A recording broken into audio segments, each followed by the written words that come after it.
Hey, beautiful people of God, all praises to the Most High. So, what I really need to talk to you about is this generation. They're so comfortable with death, fighting for death instead of fighting for life. Yeah, I said it. They're so comfortable fighting for death instead of fighting for life. You probably wonder, what do I mean? Because the people who are fighting for God, they're fighting for life. They're fighting for the kingdom of God for eternity. The people who are fighting for Satan, the people who are fighting for idols, the people who are fighting for this beast system, they're fighting for death. Why do I say that? Because God placed before you life and death, a blessing and a curse. And you know Satan's already judged to death, and you know he's cursed. So you guys want to run with Satan? You pick death over life, and you pick death over life and a curse over a blessing. So this is what I want you to know. The children of light are going to always win against the children of darkness. You know why? Because the children of light have a better fight, of a better cause of what they're fighting for. The children of light are fighting for their lives. The children of darkness, they're fighting for their death. You understand what I'm saying? When you're fighting for your life, you have something to lose. You're fighting for survival.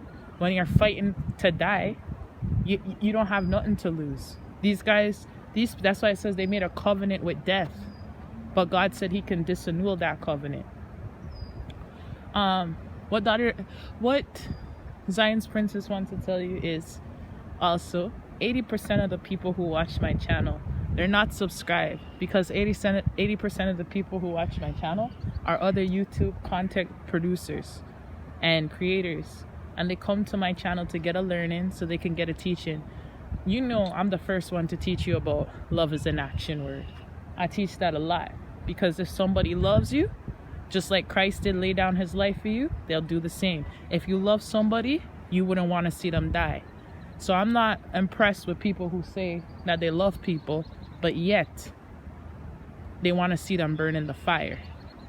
Another thing the Father showed me is people think that the lake of fire, they just die instantly. A lot of people have that notion in their mind that when they go in the lake of fire, they die instantly. They just die. No, the lake of fire is everlasting burning. You never stop.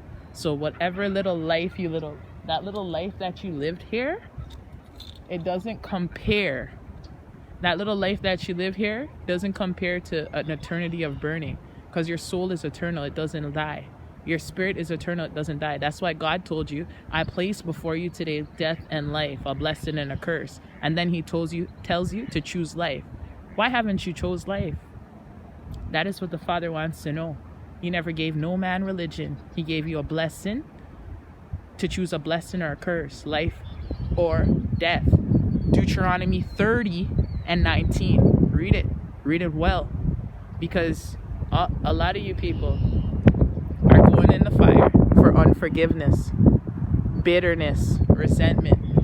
Let me tell you something. Your mind and your heart have to work in conjunction together. You can say that you forgive somebody in your mind, but you haven't forgive them in your heart. Your mind and your heart have to work in one conjunction. That's why it says renew your mind, but it also says to uncircumcise your heart. So a lot of you people, you have forgiven people in your mind, but you haven't forgiven them in your heart, and God knows that. He knows every single thought and imagination and desire that comes and passes through you. So a lot of you have healing to do. You have self-deliverance to do. A lot of you have fasting to do. Just like how you nurture your physical body, and you go to the doctor and he gives you a diagnosis and a treatment, and he says you need this to be done to get well and get better. Well, the prophets and the seers and the people of God are like your spiritual doctor, telling you, this is the problem with you. We just gave you your diagnosis, and you need a fast. You have spirits on you. And the thing about your mind is, if you don't guard your mind, negative thoughts can come over your mind. Evil spirits can take over your mind. They can control how you think, how you behave. A lot of you people, it's not even your behavior. You haven't even dealt with your spiritual health. A lot of you have the spirit of unforgiveness in your heart, in your mind, in your soul, in your spirit. and you haven't been taught that just like you have physical members, you have spiritual members of your body that you need to take care of and you need to heal if they are sick, like spiritual blindness, spiritual deafness. A lot of you people can't hear God for yourself. Why are there so much religions? Why aren't we all supposed to be of one mind? Because nobody doesn't want to fast and ask the Father. How come you have so many different messiahs? How many have so many gods? Why? Because the people are lying and they don't know God. And they're gonna see that the judgment is here. So you're gonna see who knows God and who doesn't know God, because God is separating the wheat from the tare. You have a blessed day.